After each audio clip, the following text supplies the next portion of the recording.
Welcome to This Week in BJJ, the world's first and only live jiu-jitsu show. Brought to you by Q5 Labs. Stay Alpha. Now here's your host, Budo Jake. Hey guys, welcome to a brand new episode of This Week in BJJ. Today is May 17th, 2013. I'm your host, Budo Jake, and we have two special guests in the studio today. We have Agazarm and Orlando Sanchez, two of Gracie Barra's top competitors. So guys, we got a lot of news to talk about, but first of all, I brought in a lot of acai for you guys. What do you think of this stuff? Man. Do you like acai, AJ? I love it. Which one are you drinking? I have the Guaraná energy one. In my opinion, it's the best acai that Amazon makes. They have actually only 3 versions, and I may be wrong, but they only have 3 versions that come in a large container, and it's the blueberry and pomegranate, the Guaraná, and the original. The Guaraná is really good for a pre-workout drink. Gives you a lot of energy. Right. Orlando, I think you and I are both having the same one, the vanilla one. The vanilla one. That one's really good. The first time I tried it, it's good. It tastes more like a smoothie than an actual juice. Good stuff. We're going to talk about Brazil a little bit later on the show, but AJ, you were just there recently, and you're an acai fanatic. You had the real deal in Brazil. How would you compare acai in Brazil to Amazon? You know, it was a big discussion I've been having with a lot of people before I even went to Brazil. And people were telling me, it's not that different, it's different, it's different, it's this, it's that, it's this. And I have to say, it's different. Groundbreaking. But there are a lot of factors that make it different from it being different here. And even it's different in some places in Brazil, it's different from one other place, just like it is here. Yeah. You know, you have acai in one place, and then you have another place, and it's totally different. One of the reasons why I think it's different there is because they don't have to ship it, send it to us, and it's more fresh. Right. So the texture is a little bit more, and it's more pure acai than diluted a little bit. But Amazon's really good because they have their acai is just, and this is what they kind of attest to, is it's just straight acai. But you know, there's something that happens when it's a little bit more fresh there than it is when they ship it here. Sure. So I think that plays the factor. All right, guys, we've got lots of news to talk about today. We're going to talk about the Copa Podio tournament that just happened, the World's Jiu Jitsu Battle, Metamoris, and we're going to have a chat with the Mendes Brothers. So don't go anywhere. Let's talk about the news.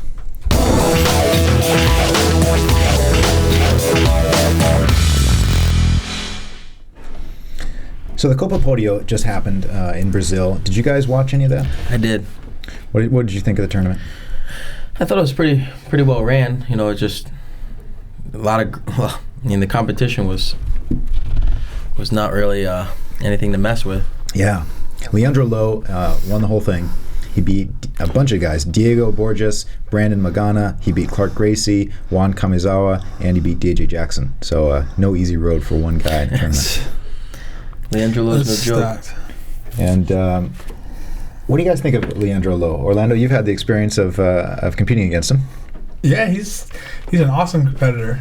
You know, I think when I competed against him, I caught him off guard when I pulled guard on him. Yeah, kind of threw him off a little bit, and then I think with my size and speed, kind of threw him off as well. Yeah. And then when he pulled guard, he went for his game, and as soon as he felt my weight on top of him, it kind of threw him off. So I saw in his eyes just kind of thrown off the whole time, but he's an amazing competitor. I'm a big fan of his, real big fan. For any of you viewers that don't know, Orlando's one of the few guys to have beaten Leandro Lo in recent years. So today, a huge name in Jiu-Jitsu. He also participated in this tournament. A lot of people were excited to see him back in action. There he is on top in the blue gi. Unfortunately, he lost his first match to Vinicius Marinho. There was also 2 super fights. The first one was Xande Ribeiro versus Braulio Estima. That's Xande on top, Braulio on the bottom. How surprised were you guys at the outcome of this? Xande won 5-2. Xande's been doing a lot of gi training, and Xande's really known. I mean, he's one of those guys that even if you're coming up to the Metamoris, if you look at his tournament schedule prior to the Metamoris, it was nonstop. He's nonstop. Yeah, nonstop. I think, you know, the focus for Braulio has been really recently, and just up until this tournament has been always no gi, and anybody that is a heavy competitor in both no gi and gi there is a difference, and you have to train specifically for that. Going from no gi to gi is going to be a lot harder than going from Especially you're not going up against any no-name guy. You're going up against Xande, you know. He's a unbelievable competitor, and and I think it was. Bradley hasn't competed in the gi for a couple of years now. Was it the European a couple of years ago? Yeah. How long was the match? It's been a while. 6 minutes. 6 minutes. Yeah, 6 minutes. I would have loved to have seen 4 more minutes. Did it surprise you at all that Brawley was so insistent on the Berimbolo? Yeah, it seemed like he was being really insistent with that. But you know what? Maybe he's, it's going to strike something inside him to maybe stick with the gi more a little bit. But his thing right now is no gi. Right. And we still have 2 super fights left from Braulio this year. We have him in Metamoris facing off against Rodolfo Vieira. Mm-hmm. And then we have ADCC facing off against Andre Godal. So what a busy year. He's doing the Worlds. Is he doing the Worlds? Yeah, that's what I heard. Really? Wow. Braulio was doing the Worlds. Pretty sure he's doing the Worlds. He's doing the Gracie Barra training camp. I thought that was for Metamoris, but that would be awesome if he does the Worlds as well. I think I heard somewhere that he's doing. Nothing I've heard, but maybe. That'd be cool. Yeah. The last super fight at the Copa Podio was Rodolfo Vieira versus Demench. We have a video of this, so let's take a look.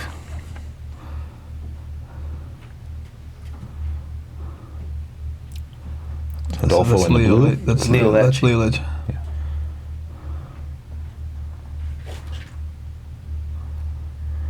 He's so explosive from that butterfly guard. This is that team finals, right? That's right. That's right. Rodolfo fought in the team finals and also a super fight. Yeah, this isn't the super fight. This is a team fight. Yeah. Jeez. What I love about Rodolfo, man, is he keeps it so simple. He's so strong in those positions.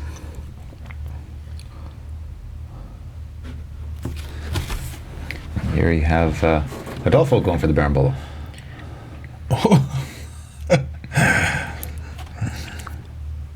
He keeps a hold of that grip, that collar, pretty well. Mm-hmm. Which is different than the way the Mendes brothers do it.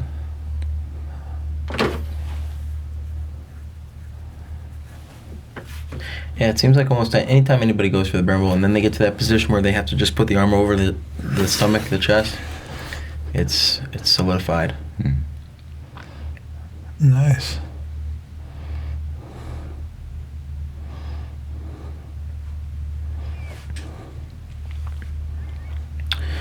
Very nice. Yeah, great job, Rodolfo. How do you think the tournament would have went had Victor been a part of it? Yeah, Victor Estima had to pull out. He had a back injury.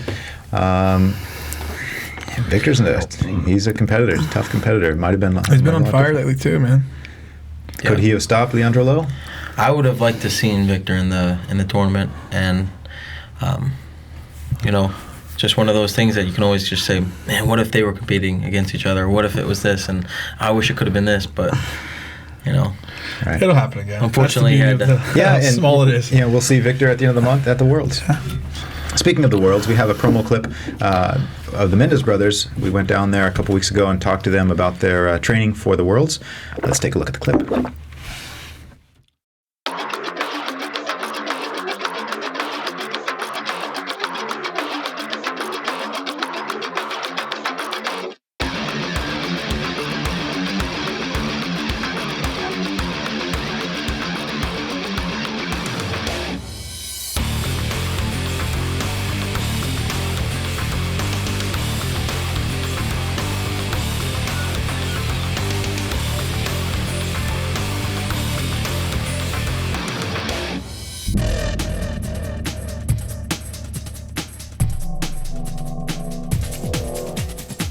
Every competition class, it's a tournament. We like to train hard, we don't give up, we are not that guy who's gonna get tired and rest. I'm trying to bring the feeling that I have when I go to the tournament here. We are here pretty much from 7 a.m. to 9 p.m. all day, every day. This commitment always paid off to me, so I have a great joy to be here every day, staying here all day, teaching and training. So I think if you are happy, if you like what you're doing, it's not a problem.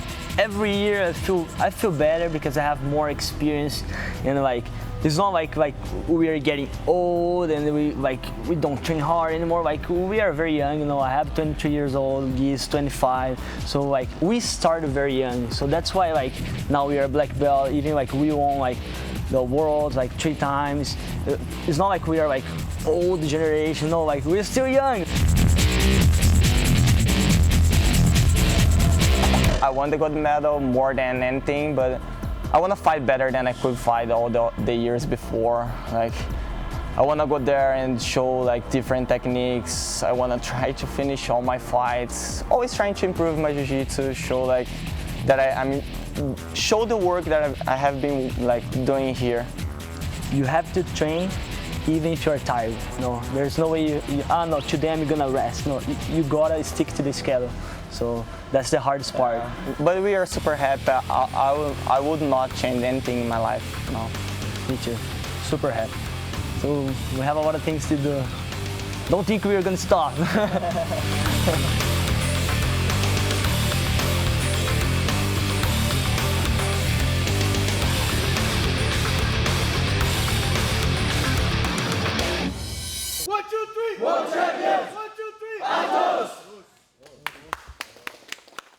The International Brazilian Jiu-Jitsu Federation presents the 2013 World Jiu-Jitsu Championships, broadcasting live May 29th through June 2nd from the Walter and Arlene Pyramid at Cal State Long Beach.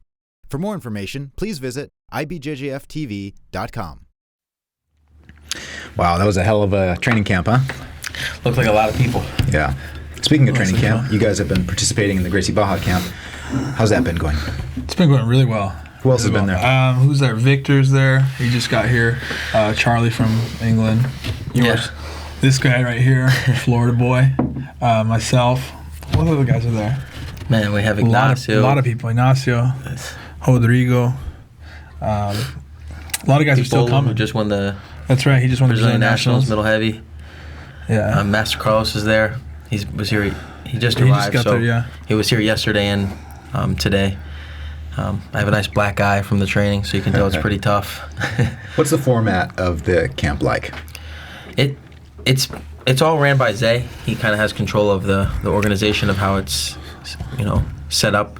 But most of the time, what he has in the beginning, we obviously have our warm up, but we have techniques that we cover. Maybe it's some things that Zay had saw as a class as a whole that we've been working on, but he already has predetermined some positions for us to be more focused on for these competitions. So we'll spend time with those positions for probably about, I'd say 30, 45 minutes, and then we go right into live sparring sessions, specific training, then we'll go to sparring. And then 8-10 minute rounds. Anything interesting about the sparring that you can share? Any details? Sparring's, in Portuguese we call it selva. Like it's like a jungle. It's pretty crazy. Yeah, it's getting better and better. Next week, Bravo will be here on Monday. Yeah. So Zay's very like, he walks around and he's like this. So here's everybody training, and he's walking around yelling at everybody, telling everybody what they're doing right, what they're doing wrong. He's screaming good, or screaming no, or screaming, Zay is such a good motivator, isn't he? Yeah. Really good. Even though he's speaking Portuguese and not everybody understands it, like you're still motivated. Yeah. There's one of the guys that's in our school. He's from Gracie Baja, Georgia, and he's American brown belt. He looks at AJ every time. He looks at me, and I help him out sometimes, and I tell him, we're doing specific training, 5 minutes for you, 5 minutes for me, and he just, before I said that, he has this almost just completely lost look on his face, I'm like, this is what we're doing. He's like, thanks, AJ. Because we're the minority, right. Especially now. The way it's broken up with our camp is we have 9 o'clock to 11 o'clock is purple belts and below. Yeah. And then 11 o'clock to 1 is brown and above. And the 11 o'clock to 1:30 is... It's just me, you, and... Yeah. That are not Brazilian. Right. Actually, this is kind of funny. I was going to save this talk for something else, but... we were standing in the room, and Zay was trying to tell everybody, or Zay was like, should we do a translator? And Fadon looks at everybody. Felipe Delamonica, he's the instructor for Gracie Baja Saddleback, and he looks at the line. He sees there's one white guy, and he says to Zay in Portuguese, there's only one gringo, and there was me and the other brown belt, and so he wasn't even referring to me. You're one of the insiders now, yeah. Huh? So it's kind of funny. Well, guys, another tournament that happened recently was the Abu Dhabi Pro. That's a gi tournament that takes place in Abu Dhabi, and something controversial happened at the finals of the brown belt absolute division. The two finalists were Paulo Miao and Keenan Cornelius. They were both playing the game that they always play when they fight each other, and that is the double guard pull position. And they were warned numerous times, and they were finally disqualified. Both of the guys had to walk off the mat, and neither of them were declared first place winner. What did you think about that, AJ? You've competed against both of those guys before. Did you think that was a good call? You know, it's tough to beat somebody once, twice, especially a tough competitor at the high level that they're at. And it's even tougher to beat anybody 3 times in a row. I know they've competed against each other, over 5. So, big props to Keenan for holding that ground and being able to beat somebody over and over and over again, especially somebody as talented as the Miao brothers. But as many times as you start competing against each other, you start to know somebody's game as almost as if you're like a practice partner. And, it does kind of, I'm sure, bother the fans to be able to see something like that and no action.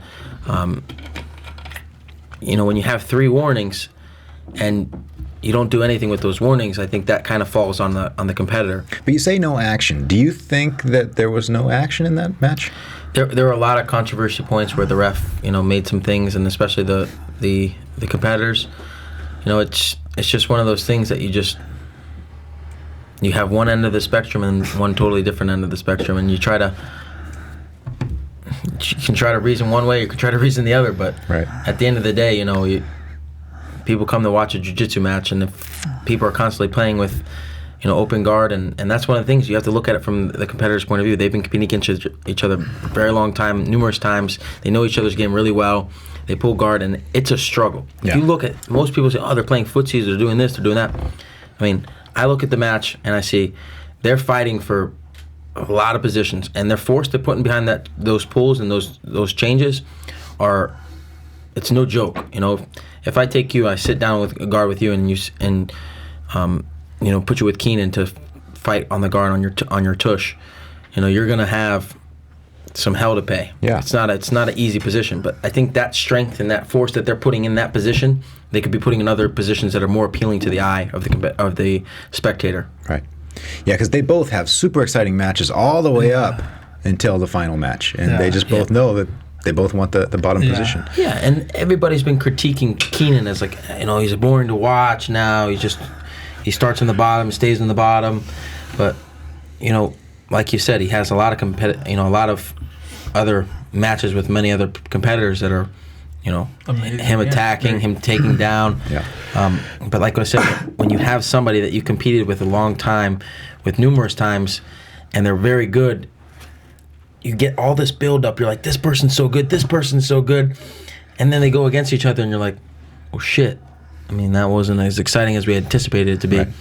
And especially now, because they know each other so well, it's kind of diffusing it. Right. They feel like they have a lot to lose against maybe a competitor that, just goes out there and thinks that they have nothing to lose, can just open up and be freely with their positions.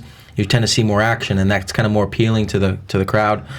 But I know that those guys have a lot on the line. A lot of times they're fighting for the final of the absolute. Yeah. And that's pretty stressful.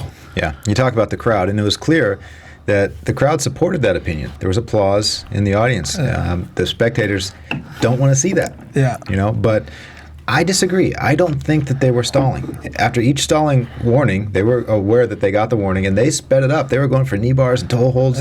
But what they weren't doing is trying to get up and pass the guard. And that's, I think that the ref, I don't want to get inside speak words for the ref, but it seemed like what he was saying was not to stop stalling, but to get up and pass the guard. Yeah, that's exactly what I think too. But that's not really one of the rules. The Mendes Brothers have, and Miao Brothers have this new game. The way I kind of look at it too is it's in Abu Dhabi, and it's it's a different tournament. It's not I'm not criticizing anyone or anything on that point, but it's they're gonna do whatever they want. And keep in mind, it's only 6 minutes. And this happened a long time ago. I know it's unfortunate we have to still hang on this, and then it's still going, but it was only a 6-minute match. it's the what you probably know, it's the 10th time they've competed against each other. Something like that. It's such a high stake match. Nobody wants to make that one itty bitty mistake. Yeah. And that's the thing with it. That's all it takes is one little small movement, margin boom. of error. Especially those guys are so talented, so technical, so Right. One person makes the wrong move, it's over. So thanks for sharing your thoughts on that. I also wanted to get the Mendes and Meow brothers' opinions on this, and since we were over there at the academy, we had a chance to sit down and talk to them. Let's listen to what they have to say. I think you have to understand what's going on, not just during the fight, but everything that the fighters they are doing. Like these guys, they train all day, every day. Like they're giving their life to be there, to compete, to go there, win the gold medal.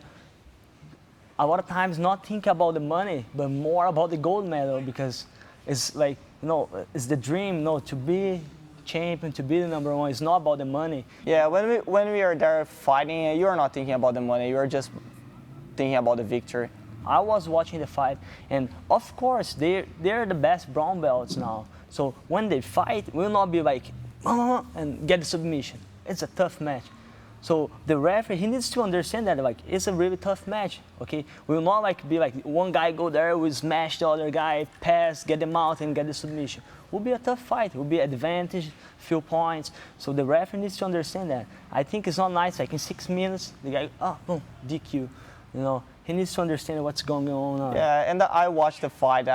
I think they were attacking, for sure, was not one guy on top trying to pass the guard and the other guy playing guard. Was double pull, but they still attacking. I think the same way, if you see two guys trying takedowns, we see a lot of times world champions, very good guys, for 5-6 minutes just trying to take the other guy down and they don't pull guard. I feel I never see they disqualify both athletes just because they were trying to take each other down. When tough guys fight against each other, we need to understand the situation. We need to understand it will not be an easy fight, and the small details, they're gonna make the difference. I could see a lot of people talking, that's right, the referee should disqualify them, that was a good call. And I think people should not think like that. No, it's not just because they're winning, they just disqualify them because they are not fight. No, I think that's mean. No, you need to understand not just the tournament, what these guys do every day. They are working so hard, and it's not nice they go there and they get disqualified and people that's right. No, I think, of course, if they could just go there and get the submission, of course they would do that. If they didn't get the submission, it's because it's hard. People have to understand, that's the most important thing for them. No. We need to see if we are going to face each other in the tournament. I need to win my division, then join the open class. If we fight, I'm going to still doing my game and trying to take his back. All right, so that was interesting to hear some of the Mendes brothers' thoughts and Meow brothers' thoughts on that. And I thought it was interesting that Rafa mentioned that by playing that position, the Baron to the back was the only way that Rafa could beat Cobrinha. Right. And now, if you think about, if you're a non-understanding person of what jiu-jitsu is, and then you take your girlfriend, you take your friend, you take anybody who doesn't know what jiu-jitsu is, and they're very excited for you, and you're like, let's go support Orlando in his jiu-jitsu match. And then they go to a jiu-jitsu tournament, and they look and they see that. Most of the times what people do is they'll scratch their head and be like, what is jiu-jitsu? It doesn't look like a fight. Right. And anytime you look at a boxing match, you look at an MMA fight, obviously the objective is very clear and definitive. So you have seen somebody's trying to take down that person or submit that person. When you look at this, two people sitting down on the ground, it looks like they're playing footsies, but really it's a struggle. But it's not very appealing to the people who don't know what jiu-jitsu is. For the avid competitor, for the avid, jiu-jitsu practitioner like us, we can see that struggle. We can see that they were attacking and things like that. But the style of that fighting is not really what I think is appealing for not only just the common spectator or the new spectator, but jiu-jitsu as a whole. Yeah. Anybody, I know Dana White made a comment on jiu-jitsu's boring. He said he was looking around. He's like, oh, let's look over here. That's boring too. And then he looks over here and that one's boring too. But I think that's the part of the jiu-jitsu game that we have to protect. Right. How the match is going, how the match is flowing. Or you're spending this amount of time on the feet. That's really I think the biggest argument the ref was having. Same thing like the Mendes brothers said is that there's the same struggle that you have with two people on their feet just not doing anything, that are fighting for position. Right. It's going to happen. Wrestling went through it. The sport of wrestling, freestyle and Greco, went through so many changes through the committee. They had to change the rules, make it more less stalling. So the sport's going to evolve. I think one of the biggest things that helps this evolve positively is the athletes pushing that action. Yeah, because we're all pushing for, when I say all, I mean a lot of the media companies are pushing to try to, and instructors, trying to grow jiu-jitsu and grow the student base and maybe make it possible for non-competitors to enjoy watching. Yeah, anybody to look and say, that looks freaking exciting. Right. Or not somebody to scratch their head and looks like two snails playing footsies. Well, we might see, we'll definitely see Keenan and the Meow Brothers again at the Worlds, which is coming up at the end of the month. The Worlds 2013 is going to take place May 29th through June 2nd. Let's take a look at a promo clip.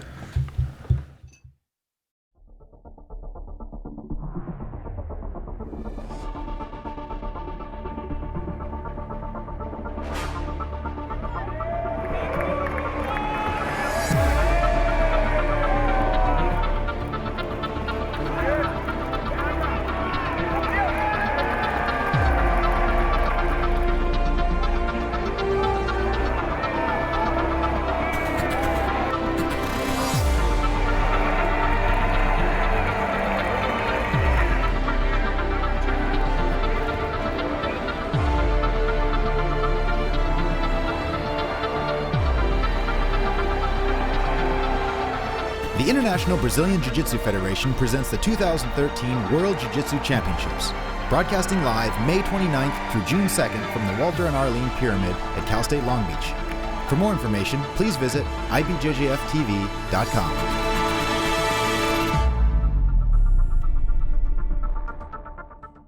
Just watching that promo now gets you excited. Like you start to get like the butterflies in your stomach before you're competing. Yeah.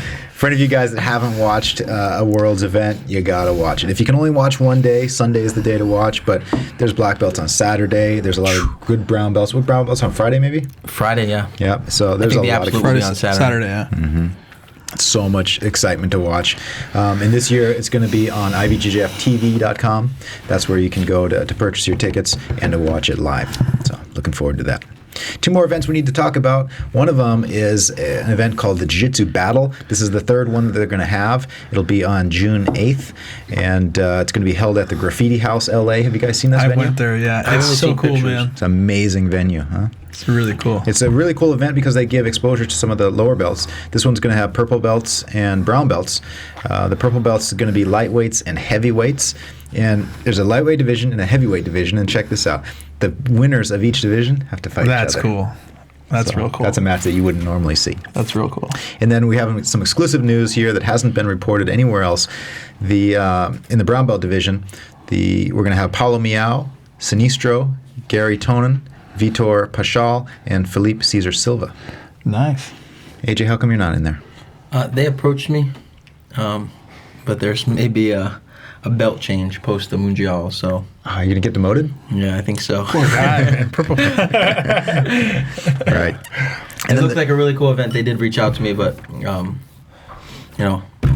anticipating a belt change in the future. Nice. I like seeing this stuff happen. Yeah. I like it because it's bringing in a lot more people from other cultures or other, societies. A lot of the streetwear guys, a lot of the different brands, surf skate, a lot of it, they're all coming together. The last event was really cool, man. Really cool. And it's in the middle of nowhere in Los Angeles, a little house, and it's really, really cool. That's cool. So I'm support them to the fullest. Yep. And as you might be seeing on the screen now, there's also a super fight, Michael Liera Jr. versus Gabriel Argis. That should be good. Real good. And the very next day is Metamoris. This is the second event that they're having. This is on Sunday, June 9th. And let's take a look at a teaser.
We always like to give new black belts a shout out on the show. If you have gotten promoted or your friend, please give us an email at twibjj@BudoVideos.com. Just let us know their name and include a picture of their promotion.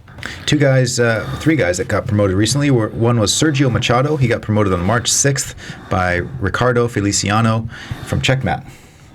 Sergio's the guy in the middle. Do you know Rafael's last name? Sure. And next up is Adam Thomas and Melvin Dickerson. They were both promoted on May 11th from Gracie Baja, Lexington, South Carolina. That's my professor on the right. Yeah. The two new guys are the one on the left and the one second from the right. Congratulations, guys. Actually, Foquinha, he's Gracie Baja in Encinitas. He had just got awarded his third stripe yesterday by Master Carlos inside the training camp, which is pretty cool. Yeah. He's been studying alongside a lot of the great guys, Marco, Pew Pew, Fadone, everybody. So it's cool to see everybody get their new stripe. Very good. Okay, guys, we got new products to talk about. One new DVD.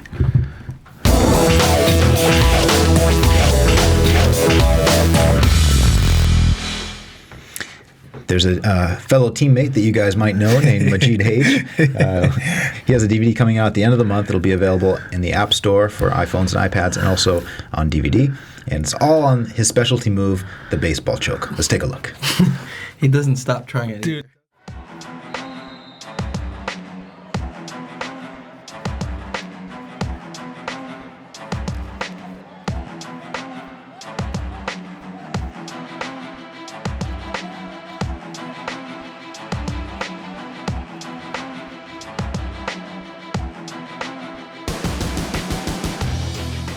My name is Magid Hage the fourth. This is my dad, Magid Hage the third. I've been doing the baseball choke for about 10 years now, and all the adults would always smash me in my guard. So this judo guy showed me this choke where I set up my grips, and every time they passed, they would get choked out. It works phenomenal if you have difficulty with the guard. Every tournament I do, I get the choke at least one time.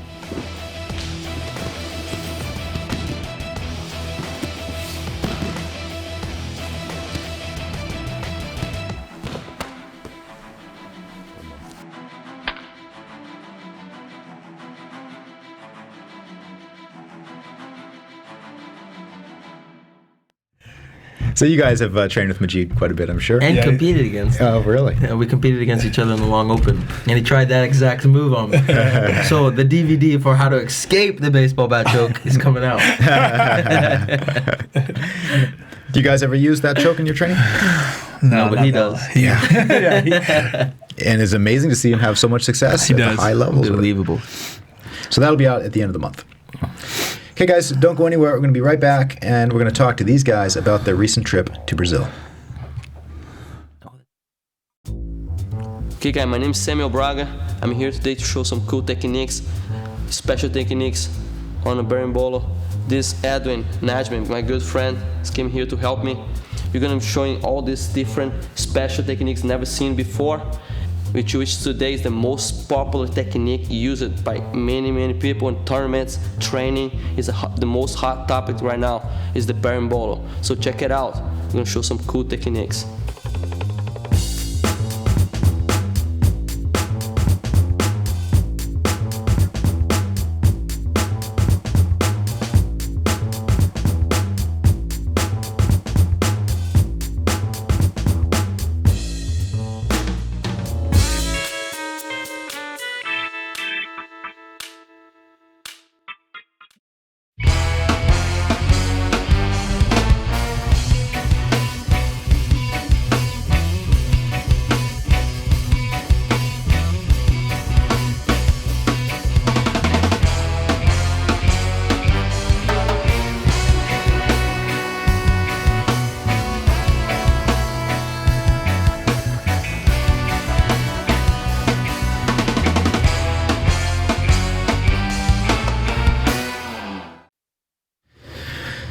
So you guys recently took a trip.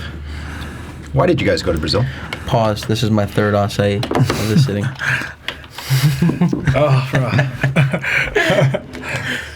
Why did we go to Brazil? I mean, I've heard nothing but amazing things about the Brazilian Nationals, and actually, it's a pretty funny story because when I first started jiu-jitsu, and my professor, he has a case of all his medals that he's ever won and all things he's ever done, in terms of competition. And I said, one day I just got done training, and I looked at the medals, and I was asking him, I said, what medal is the toughest? And he pointed to the Brazilian Nationals, and he said it was freaking hell, And after that tournament that I've done that, I had 8 fights. I can look back on all my competitions and I can say the same exact thing, and I know it's going to be something I'm going to say even 25, 30 years later. I'm going to look back on a case full of medals, and somebody's going to ask me, what was probably your toughest tournament? For right now, it's Brazilian Nationals. Were all the fights tough, or just the last one? I had one fight, I think was only with one other American, but it was tough. But all were hell. You had a great final match with Paulo. Thank you. I did make a lot of mistakes, but it was a good battle. Yeah, for sure.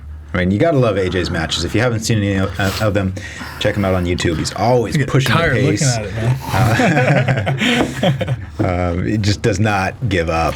Marcel Feitosa calls it porradaria. And what's that mean? Fighting. For lack of better words. It's an awesome tournament. It's like, I went last year as a brown belt and became the only American ever to win double gold as a brown belt down there. It was in Rio last year, and that experience was awesome. I loved it. I went and trained at my professor's academy, Zé Giola's academy, for a week, and then I went down to Rio, did that one last year, and then now this year it was in Sao Paulo. It's like 2 different worlds. But which do you like better, Sao Paulo or Rio? I'd have to say Rio was just amazing. Especially because I won 2 gold medals, but no, it's just such a different atmosphere. The stadium's different. The constant chanting, the people playing the drums while you're competing. You're like something of a soccer match in Brazil. You're fighting on the puzzle mats like you see there. It's so awesome, it's such a different atmosphere. What's the difference of competing in Brazil versus here? Just that energy. I mean, the energy inside the stadium is completely different. You think the crowd is more into it? The crowd is way different. Yeah. It's a constant, like you can say, it's a constant roar, like in the crowd. People are yelling, screaming. It's a constant energy and roar. It's so different. It's really like if you see Zay in our competition training, it's like him multiplied by a couple thousand in an arena. And it's like the structure. Like last year in Rio, it was like all concrete and stuff. This time the structure, it's real echoey and it's just different, man. It's different. And you had all the people in their different schools and the flags up. And it was just like a full stadium. Pictures there. You can see there, and man, especially when some heated matches, everyone would go to that match and be cheering.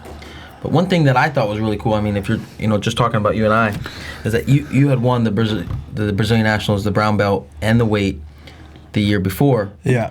And having you there, for me, when I was in the finals of the Absolute, that was pretty cool. Yeah, it was real cool. We had talked about that before. We're like, man, I was here last year and AJ this year, and AJ put in an awesome performance. He's screaming at me, telling me all these things. And I only heard a little bit of him, but I heard a lot of him.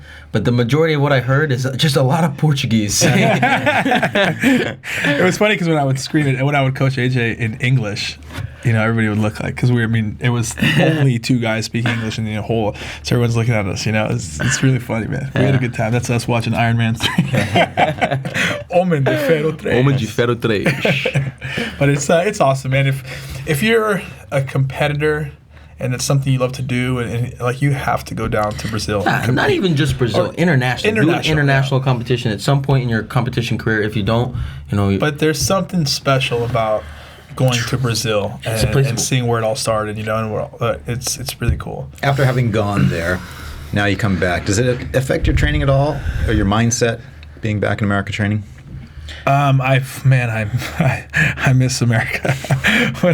when I go away for a long time, I was gone this time for almost 3 weeks, and I got really sick at one point. So I was like in bed for 3-4 days, and I just couldn't recuperate. And it was right before the tournament, so it was rough, and getting out of your routine and stuff was a little hard. But just get right back to it. Don't think about it too much. The only thing that was tough for me, and maybe my subscribers really liked, because if I had more internet connection, I probably would have uploaded more pictures of acai.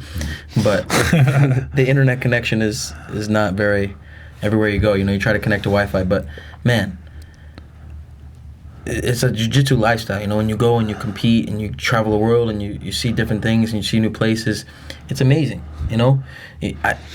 I wouldn't trade it for freaking anything. And when I went there, competed, trained, did a seminar, and then I came back here, I came back a different guy for sure. I felt I even came back a little stronger, more energetic about my career and more energetic about, my competition. And, I lost a couple matches, but you know what? Going to that tournament, competing in it, being in the fight, being around the people, you take that with you the next competition you go to. You're like, oh shit, I was just in Brazil, and a bunch of screaming Brazilians with bongos playing in foreign country, and you go and you compete somewhere else. It's just like it's an added strength for your career. That makes sense. Orlando, I'm sitting here looking at your ear, and it's a little puffed up. And let's take a look at a clip of. You guys actually filmed it. What Orlando just did. That's one-handed, by the way. Look at that. Just a day in the park, huh? You should have uploaded it to Vine.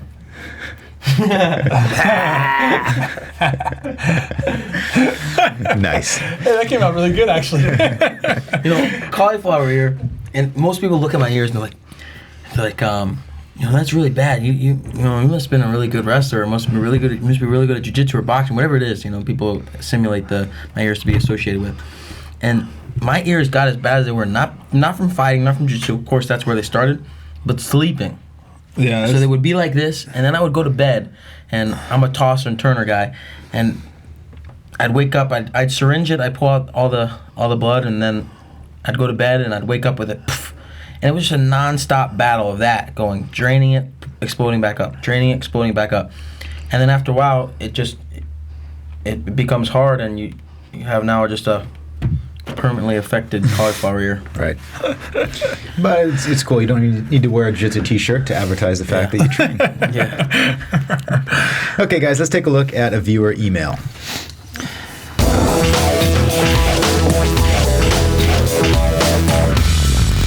Better be good. Anonymous writes, I'm getting frustrated at my academy. I've been training hard and I'm not getting promoted, even though I submit higher belts. What should I do? Orlando? Man, I say just keep training. Really, just because you submit somebody that's a higher belt than you, it doesn't necessarily mean that you're supposed to get promoted. I submitted so-and-so, I get promoted. I think it's so much more than that, I always tell my students, I'm really, really tough on promoting my students too, and it's something that they all know, and just keep working, man. Just keep working, keep training hard. If you're in the right environment, and when you're in the right environment or not.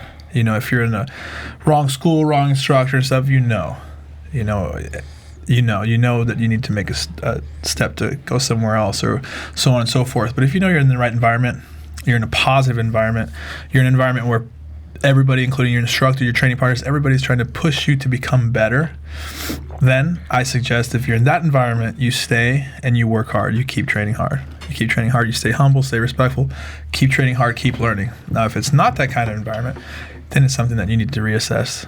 You need to reassess your instructor, your academy, all that stuff. So, good advice. Hage, anything to add? Yeah, one of the things that it does the most for you is it builds character. You may think you're ready. You very well think you're ready, and maybe you are, maybe you're not. But it builds character.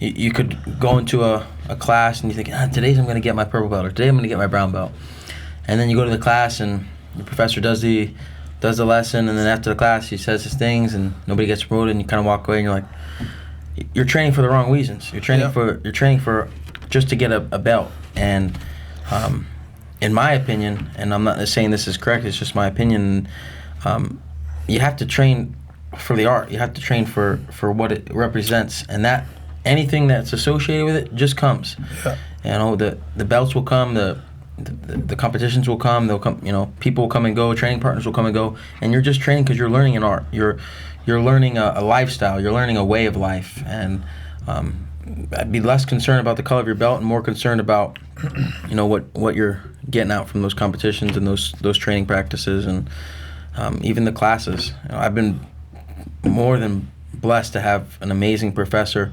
that's, you know, took me under his wing and introduced me to a world I had no idea even existed. And if I spent my time more worried about the color of my belt, then I would have missed all the positive things that came my way because of it. And I think it's important to make sure that you put yourself in a situation where you are comfortable and trust in your professor enough to understand that he is doing what's right for you.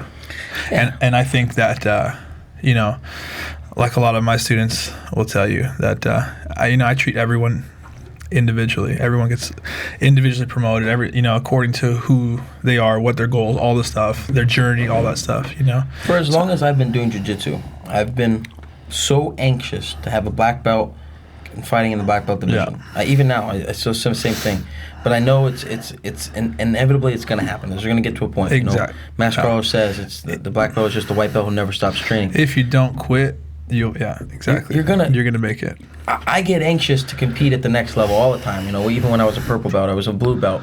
I was a blue belt, and I got promoted at the world tournament the night before the competition. You know, it's just one of those things that you're gonna have those feelings of. You're gonna have those desires to want to do something at the next level. You know, just be patient and enjoy it. And trust the jiu-jitsu gods. The main thing is enjoy it, and if you're in the right situation, like I said, and you have the right professor, enjoy it, and everything will come in time. Right. Not much I can add to what you guys have said. You think you've said it all. So enjoy the journey. If you want a belt, you can buy a black belt right now. You know, on sale, BudoVideos. That's right. It's not about the color of the belt. Enjoy the journey, and it's going to happen. And wouldn't you rather be a really good, brown belt as opposed to a crappy purple belt? Yeah. You know, I mean, keep training. Enjoy. Yeah. All right, guys, we're going to take a break, and we'll see you back on the mats. AJ, Orlando, and I are all going to talk about a particular position. We're all going to show you one of our favorite things to do from that position, so you're going to enjoy it. Don't go anywhere. We'll be right back. I'm on my fourth offside.